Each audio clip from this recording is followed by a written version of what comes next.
Throughout the centuries and history, inside of America, there have been many criminals whose actions have shocked the nation. This includes serial killers and people whose brutal crimes have disgusted millions. Ted Bundy, for example, left a huge death toll when he was dragged into the execution chamber for his own demise and execution. And there was also the Oklahoma bomber, whose horrific crimes led to huge amounts of slaughter. Still today, America uses a death penalty in certain states, and in this history documentary, we look at the executions of 5 of America's worst criminals. To support our channel, please make sure to subscribe.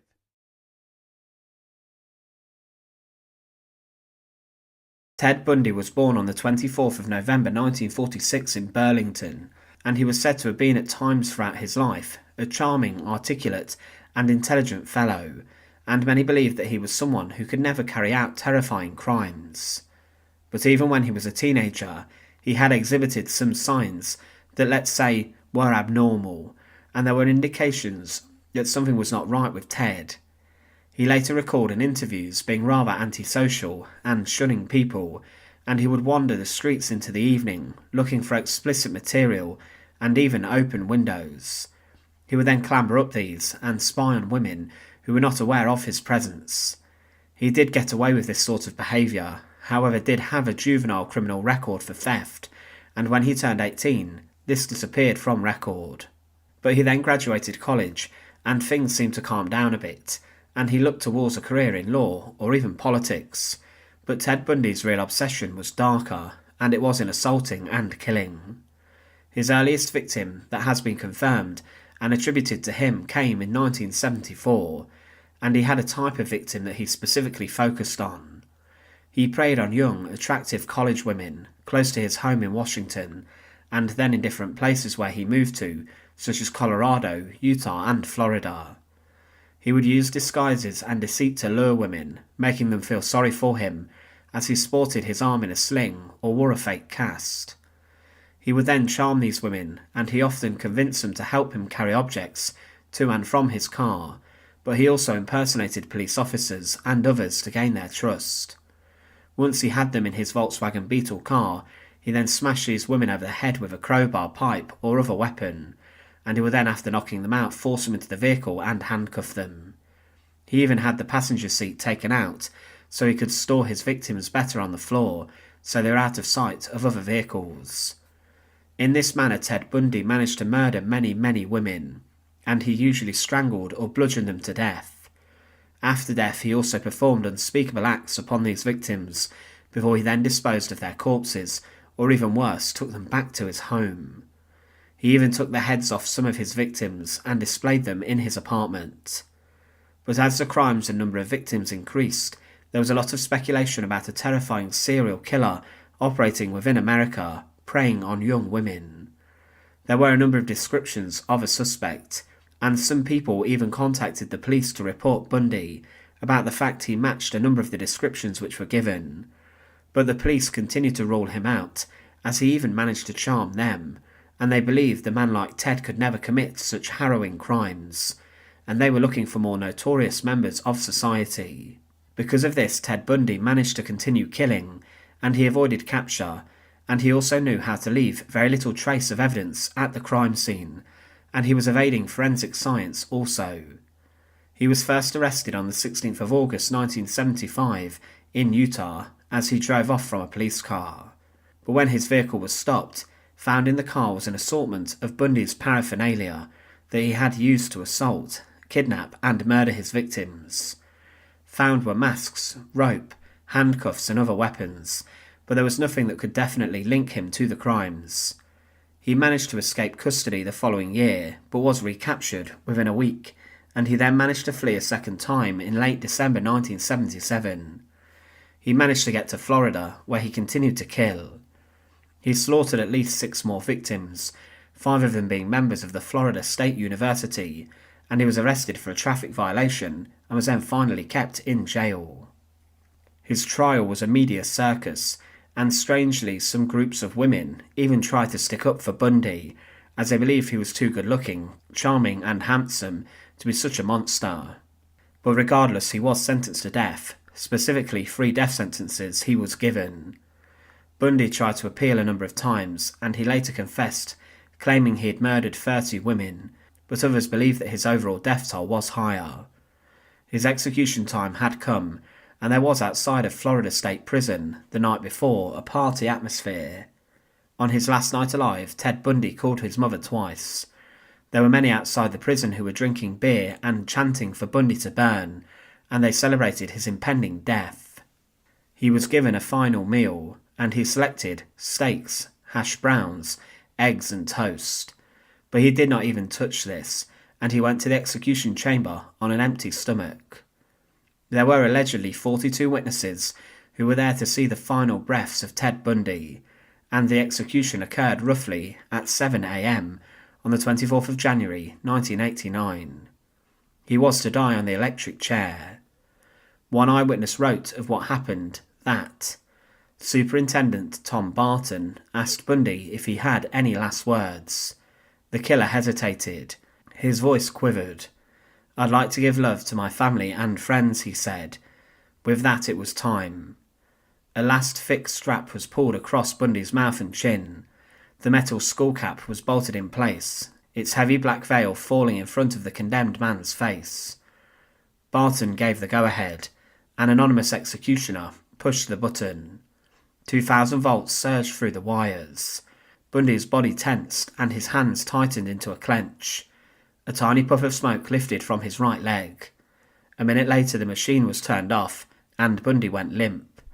A paramedic opened the blue shirt and listened to a heartbeat. A second doctor aimed a light into his eyes. At 7:16 a.m, Theodore Robert Bundy, one of the most active killers of all time, was pronounced dead. Following his execution, Ted Bundy's brain was removed to be studied in the name of scientific analysis to see if any brain abnormalities could be linked to identify serial killers in the future.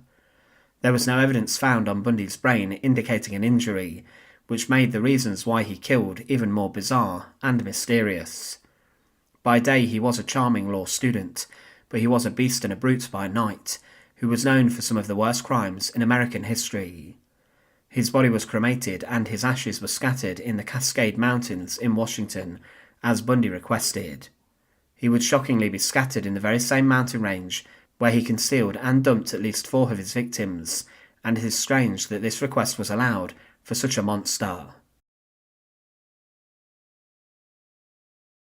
Tom Ketchum was born in San Saba County in Texas in October 1863. In 1890 he left Texas following being involved in a crime. Then he moved to the Pecos River of New Mexico, where he worked as a cowboy. A few years later his brother Sam joined him and they worked on different ranches. On their cattle drives they knew the land around them, as well as the settlers and the local ranchers. But they were involved in a gang, and this gang became involved in a number of crimes, but they also learned that an Atchison, Topeka and Santa Fe railway train was en route to Daming, New Mexico, in 1892, and on board was a large payroll which would be worth a fortune. It was said that the gang, including Black Jack, robbed the train near a water station around 32 kilometers north of Daming. They stopped the train and at gunpoint held it up before they made off with around $20,000, which was a huge amount of money. During the chaos, the conductor on board managed to sneak away and he telegraphed for help, but by the time help arrived, the gang were well hidden in a safe house, and Black Jack then evaded capture, going to Arizona, and the $20,000 was never found.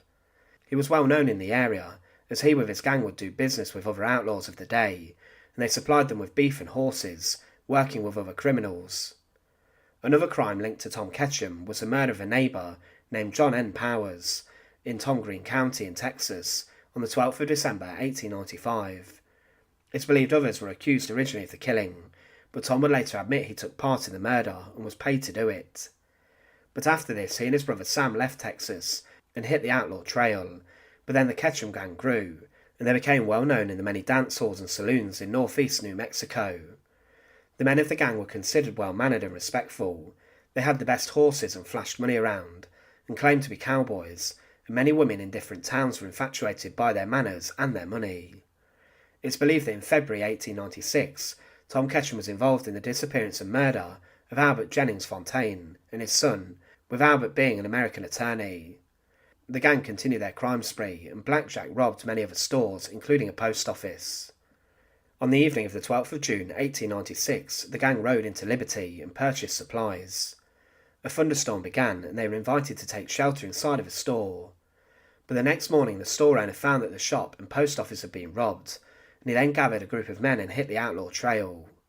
4 men took the outlaws by surprise, and a shootout began, and later the store owner, Levi Herstein, was killed in this. It was said Black Jack Ketchum then emptied his rifle into the bodies of the 2 that were dead, but following this Tom Ketchum joined the outlaws of the Hole in the Wall gang. There were many other famous members of this group, for example Butch Cassidy and the Sundance Kid, and whilst part of this group, he continued his life of crime. He focused on train robberies, but also robbed several ranches in Texas and New Mexico. They also killed many lawmen, and during this time Ketchum was mistaken for another outlaw, and this is how he gained his nickname Black Jack. Train robberies were committed by the group, and the first occurred on the 3rd of September 1897. But they then hit another train on the 11th of July 1899. Following this, the gang members headed for the mountains, and they were tracked by a sheriff and some other men, who followed them and engaged them in a gun battle. Sam, Tom's brother, was wounded, but the gang escaped. Sam Ketchum's wounds slowed down the escape, and they only made it a short distance from where the shootout took place. Some of the gang members were later cornered, and some were killed in a gun battle, but Sam managed to escape. He was found a few days later and was imprisoned, and he then died of his gunshot wounds. But Black Jack was unaware of the hold-up which resulted in the death of his brother, and on the 16th of August 1899, he tried to single-handedly rob the same train at the same place, in exactly the same way that his brother and the others had. But the train conductor recognised him, and he grabbed a shotgun and shot Tom in the arm, and he was knocked off his horse. The train continued, and the next day, Black Jack was found badly wounded by the tracks and was taken to a hospital. His right arm had to be amputated, and he was nursed back to health before he was brought to trial. Tom Black Jack Ketchum was accused of attempted train robbery, and a court quickly found him guilty, and he was sentenced to death. He would be executed by hanging, and was the only person ever hanged in Union County, New Mexico, and was the only person who suffered execution for the offence of felonious assault upon a railway train, but his execution did not go well. Black Jack was to be executed by hanging in Clayton, but there was a problem there, as nobody inside the town had any experience as an executioner or in conducting executions by hanging. With this, a gallows with a scaffold where it stood on, and also a trapdoor was created, and it was there to take the life of Tom Ketchum. His execution had been delayed a number of times, as a local lawman had heard rumours that his old gang was going to break him out of prison, but then the decision was made for his hanging to take place on the 26th of April 1901 at 8 a.m. The hanging was a big attraction, and stores closed and saloons remained open for people who wanted a drink before the execution. People flocked from all over the area to see the execution, and local lawmen were selling tickets, as well as dolls with Tom hanging on a stick. But the night before the scheduled hanging, the rope was tested by attaching a 200-pound sandbag to the noose and dropping it through. At 1:13 p.m, Thomas Black Jack Ketchum was taken to the scaffold, and whilst the officials and the executioner were on the scaffold with him, he said, "Hurry up, boys, get this over with." A black cap was placed over his head, and then the sheriff, then with a hatchet, cut the rope, and Tom fell through the trapdoor. But when they tested the rope, the weight caused the rope to be as rigid as wire. With this, as Black Jack fell through the drop, he was beheaded, and the only thing that stopped his head rolling away was a black hood pinned to his shirt. He was then declared dead, and his head was sewn back on his torso before he was buried.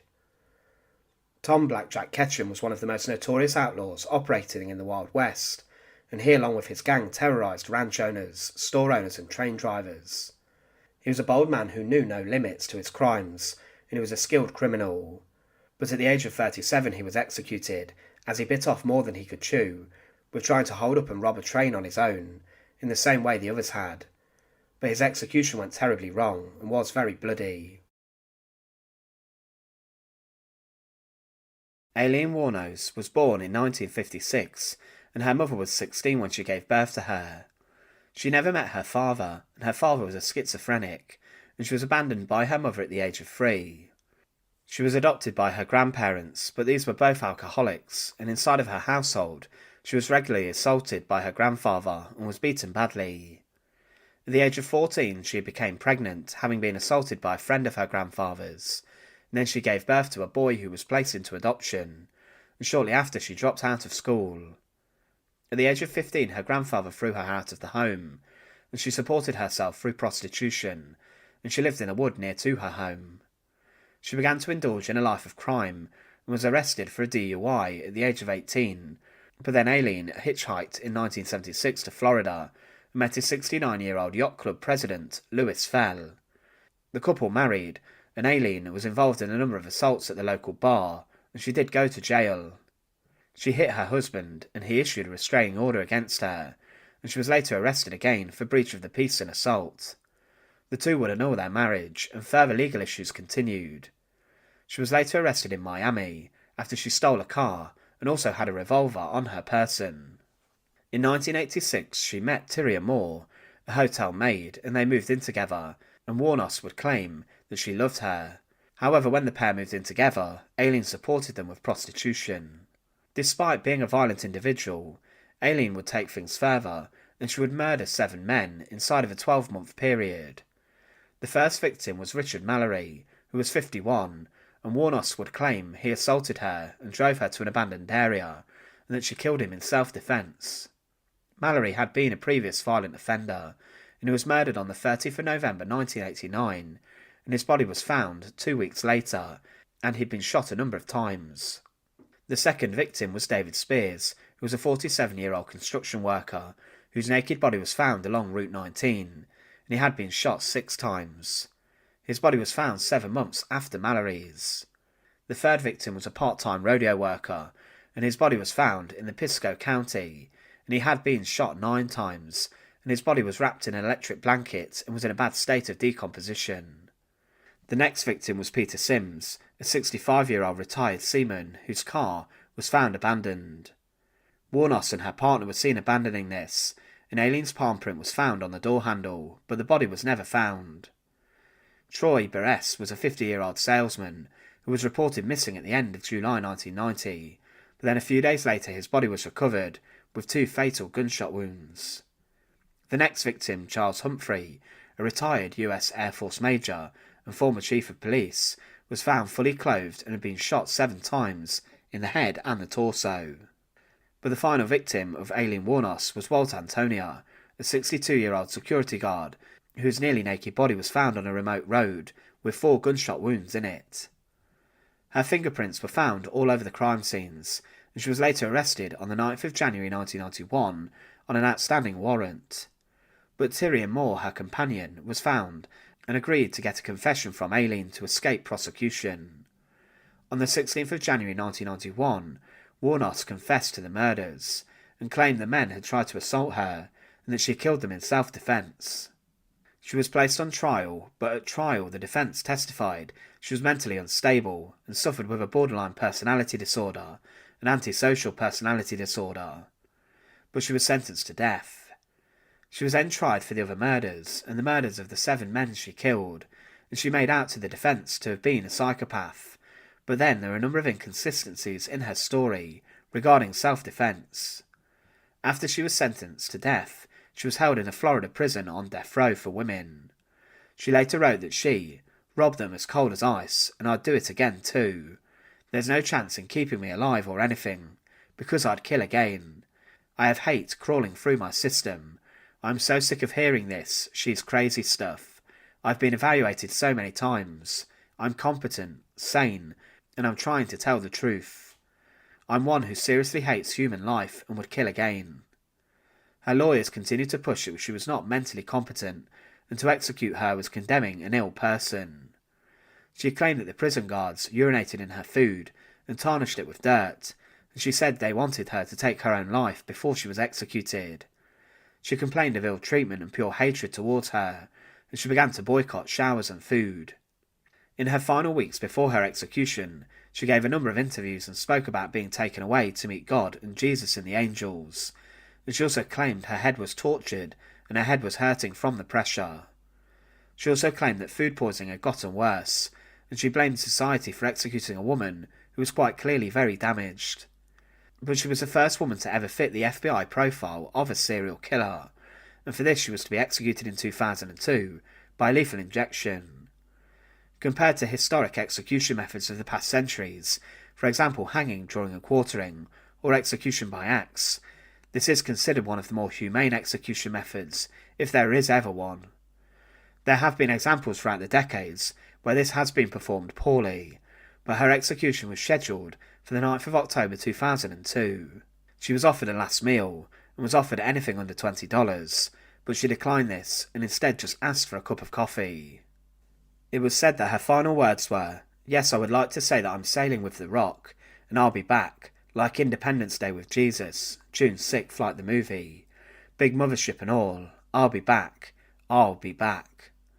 Her words were eerily spoken, and she was then strapped to the chair inside the execution chamber as a number of witnesses peered on through the glass to see her final moments.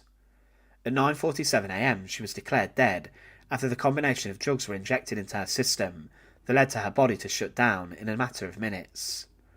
She was the second woman in Florida to be executed since the restoration of capital punishment. Following her death, her remains were cremated and her ashes were scattered beneath a tree by a childhood friend. Documentaries and films were made about her, and one man who would make a film on her would outline her mental state.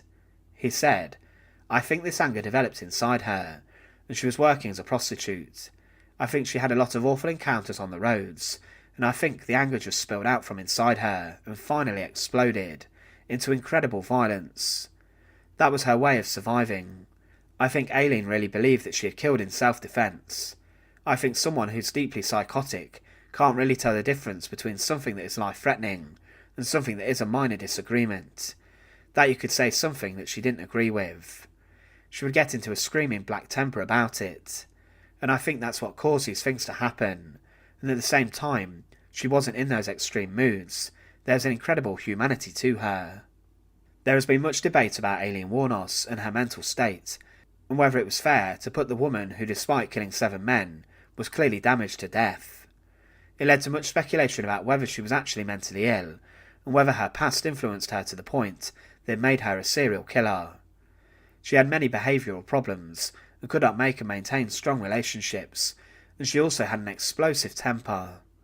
What cannot be disputed is the fact she had a horrible upbringing in early life, but her crimes cannot be excused. Inside of an execution chamber in Florida in 2002, the most infamous female serial killer in American history was executed, and her life was taken away by lethal injection.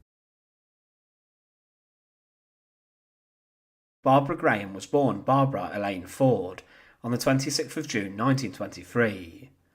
Her mother earned a living through illicit means, but at the age of 23 she married Joseph Wood, and Barbara's surname was changed. When Barbara was 2, her mother, who was still a teenager, was arrested and was sent to a reform school, and Barbara was placed in foster care. She would later claim she was badly treated in this, and that she was also beaten. But when her mother was released at the age of 21, she refused to allow her daughter to live with her, and Barbara was then raised by strangers and members of her extended family, being passed from pillar to post. She was a clever and intelligent young woman, but was not the most educated, and as a teenager she was arrested for vagrancy, and she served time at a reformatory school for girls, in the same place her mother had been held. In 1939 she was released from this, and she tried to then make a new life for herself. She would marry Harry Kielhamer, a US Coast Guard guardsman, the following year, and she began to study in business college. The couple had 2 children, but their marriage was not a happy one, and within 3 years the pair had divorced. Harry Kielhamer was then given custody of their 2 children, and over the following years Barbara married twice more, but it was clear that a traditional and settled life was not for her, and as hard as she tried, things would just not work out for her. She began to work as a prostitute like her mother, and she did this during the Second World War, visiting many men who were based on naval bases. These women were known as seagulls, and she travelled to different areas such as Long Beach and San Diego, but Barbara Graham was later arrested for her work. She had worked for some time in this manner, and she was just 22, and was noted for having striking red hair and good looks, and she also worked inside of a brothel for a madame named Sally Stanford. She also became involved in gambling and selling narcotics, and she became close with a number of career criminals. But she was then imprisoned for perjury, as she gave a false alibi for 2 criminal friends, and she was held for a while, but following this she moved to Reno, Nevada. She worked inside of a hospital and as a waitress, and it seemed like she managed to turn her life around. But then she boarded a bus for Los Angeles and returned to her old illegal ways of working. In 1953, she married Henry Graham, who was a bartender inside of one of the bars she used to go to, and the couple had a child named Tommy. However, Henry Graham was a drug addict, and he was also a low-level criminal. Barbara met his friends, Jack Santo and Emmett Perkins, and she then had an affair with Perkins. He told her about a target, 64-year-old widow, Mabel Monahan, who it's believed had a lot of cash and jewellery stored inside of her home in Burbank. Mabel was a retired performer, and her ex-son-in-law was a multimillionaire, who was linked to the ownership of a number of gambling clubs. There was a belief that she had $100,000 in a safe within her house, which today would be worth over $1 million. But on the 8th of March 1953, Barbara had dinner with Perkins, Santo, and a safecracker named Shorter. He would claim he did not want Graham to be involved, but the following evening the theft would occur. On the evening of the 9th of March, Barbara Graham gained entry into Mabel Monahan's house, and she asked to use the phone, claiming she had car problems. The safecracker then entered, along with Santo, Perkins, and another man, and Monahan was then beaten. Her mouth was gagged and she was bleeding. The gang ripped apart her home looking for her safe, and Barbara handed a gun to Perkins and demanded to knock the old lady out. But she was having problems breathing because of the gag, and it was then said Barbara began to violently beat the elderly lady. As the men left, they assumed she had been killed, but then 2 days later she was discovered dead by her gardener. The group made off with nothing of value, despite the fact there was great wealth inside the house. But then 5 men were arrested accused of the murder, and one of them was Shorter, the safecracker. He was worried about a future execution that may happen to him, and he turned state's evidence to tell about the murder and robbery. Shorter would later be kidnapped and murdered by Santo and Perkins. But Barbara Graham was linked to the crime, and she was known as Bloody Babs. She had no alibi, and she would later accept an offer from an inmate to provide a false one. But this inmate was working to reduce her sentence, and with this she was brought to trial. Barbara was convicted of the murder, and along with Santo and Perkins, she was sentenced to death. She did appeal her sentence and this did fail. However, on the 2nd of June 1955, she was transferred to San Quentin State Prison, the day before her execution was due.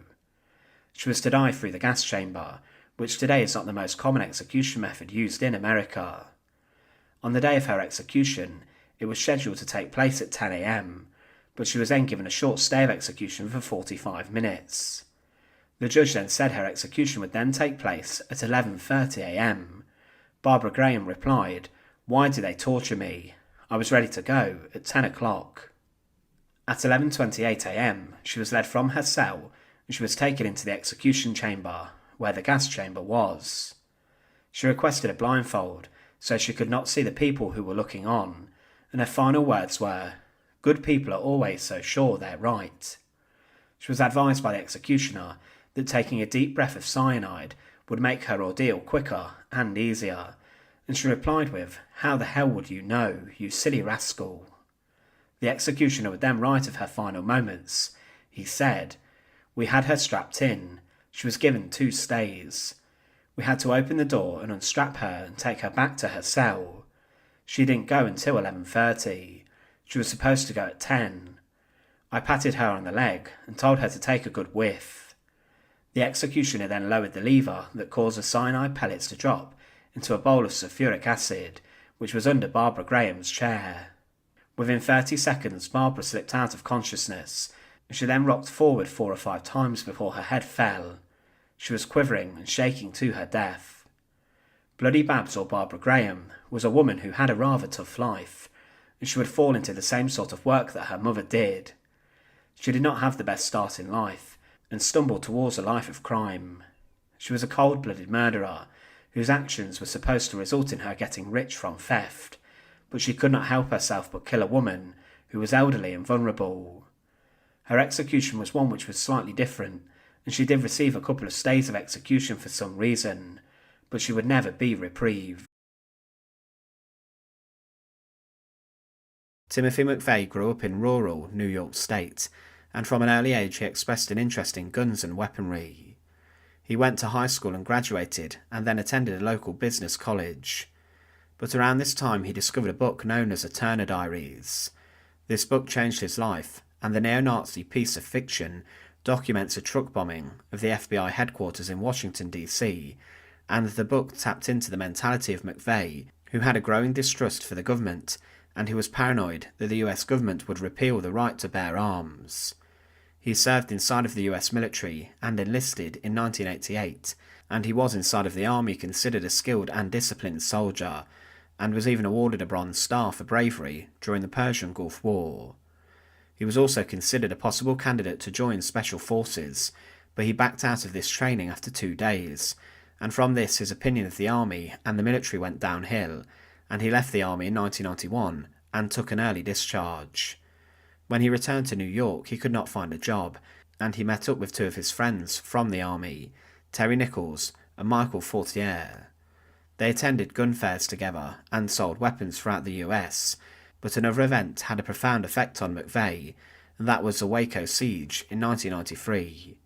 He drove to the compound of the Branch Davidians and personally witnessed the FBI siege, and he considered the actions of the government and FBI illegal and wrong, as the compound caught fire and many people died. He then got into contact with other dissenting people, but McVeigh then began to plot and plan a much bigger attack on the government, and he wanted to make a statement. He wrote letters to people to recruit to his point of view, and one of these letters said, "A man with nothing left to lose is a very dangerous man, and his energy or anger can be focused towards a common righteous goal. What I'm asking you to do then is sit back and be honest with yourself. Do you have kids or a wife? Would you back out at the last minute to care for your family? Are you interested in keeping your firearms for their current and future monetary value, or would you drag that 06 through a rock, swamp and cactus to get off the needed shot? In short, I'm not looking for talkers, I'm looking for fighters, and if you are a Fed, think twice." He decided that action needed to be taken. Timothy McVeigh worked alongside Terry Nichols to create an explosive device and bomb that would be mounted to the back of a rented Ryder truck. The bomb they made using stockpiled chemicals included around 5,000 pounds of ammonium nitrate and nitromethane. The plan was obvious for them: pick a city governmental building, park up outside and detonate the bomb. At 9:02 a.m. on the 19th of April 1995, the bomb detonated outside the Alfred P. Murrah Federal Building in Oklahoma City. It was detonated in front of the north side of the building, and it killed 168 people and hundreds were injured. A 30 feet wide crater was made in the road, and glass was shattered in many buildings around. There was destruction, death and devastation everywhere. It was said that the blast was felt 55 miles away when the bomb went off. As the bomb went off, the FBI went into overdrive, and they had 3 different hypotheses, and they believed it was either international terrorists, a drug cartel acting against DEA agents based in the building, or that it was anti-governmental radicals who wanted to begin an uprising. Within 90 minutes of the bomb going off, Timothy McVeigh was actually arrested. He was seized whilst travelling on Interstate 35 and was driving a 1977 Mercury Marquis, which did not have a licence plate. He also had a concealed weapon when he was arrested. The next day the FBI found the rear axle of the Ryder truck, and they managed to get a VIN, the vehicle identification number, and this was traced to a body shop in Kansas. A drawing of a suspect was created, and it did show similarities to Timothy McVeigh. Agents also found traces of bomb chemicals on McVeigh's clothes and other pieces of evidence, but he was already inside of custody, having been seized for the vehicle offence. 2 days after the bombing, McVeigh was taken into federal custody, and his ally Terry Nichols handed himself in. McVeigh was indicted on 11 federal counts, including the use of a weapon of mass destruction, and 8 counts of first-degree murder. He was on the 2nd of June 1997 found guilty of all 11 charges, and the jury then recommended the death penalty for the Oklahoma City bomber. His death sentence was delayed pending appeal, and McVeigh actually requested a nationally televised execution that would be shown. He was locked up inside a Florida Supermax prison on Bombers Row, alongside the Unabomber Ted Kaczynski.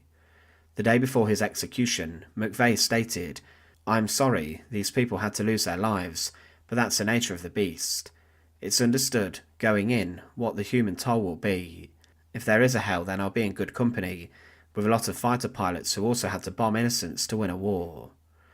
I knew I wanted this before it happened. I knew my objective, and when it happens, it's in your face. You just did something you're trying to say should be illegal for medical personnel." The execution date for Timothy McVeigh was set for June 11th, 2001, and he would at the time of his execution be 33 years old. He was given a priest, and he did not offer a final statement before his execution. A relative of one of his victims stated that without saying a word, he got the final word. The execution of Timothy McVeigh took place at USP Terre Haute, and at 7 a.m. the execution was scheduled. He was to be executed using lethal injection, and 3 chemicals would be injected in succession into his body through an IV in his right leg. The first chemical, sodium thiopental, was there to sedate him. Pancuronium bromide would stop his breathing, and potassium chloride would stop his heart. There were 2 people with him inside of the execution chamber, a prison warden and a US Marshal. The warden asked the officer if the execution should proceed, and a final call was rang through to the Department of Justice in Washington, D.C. to see if there was any reason to stop the execution, but there was not. The officer stated, "Warden, proceed with the execution." Witnesses saw the final moments of the Oklahoma City bomber, and the IV lines could be seen with chemicals then sent to flow into the body of McVeigh. He swallowed hard and moved his eyes slightly, and his chest moved up and down. One witness claimed, "We were standing at a glass window about 18 inches from his feet. He was wearing sneakers, you could see that. There were sheets up to here, and folded over. His hands were down, he looked straight at the ceiling. When the curtains opened, to his left were his representatives. He sat up as much as he could in that chair, and looked towards his window, and nodded his head like that. He seemed almost to be trying to take charge of the room, and understand his circumstances, nodding at every one of us individually. Then a sort of cursory glance towards the government section.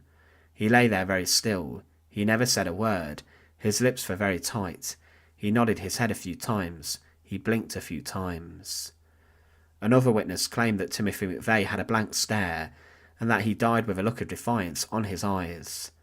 At 7:14 a.m. he was declared dead. The actions of the Oklahoma City bomber had led to the deaths of 168 people, and there were hundreds more who were injured, many very seriously. Timothy McVeigh, along with his accomplice, was an ardent anti-governmental extremist who had experience in the army, and his attack was brutal, deadly, and devastating. Thanks for watching. To support our channel, please make sure to subscribe, and once again, thank you so much for watching.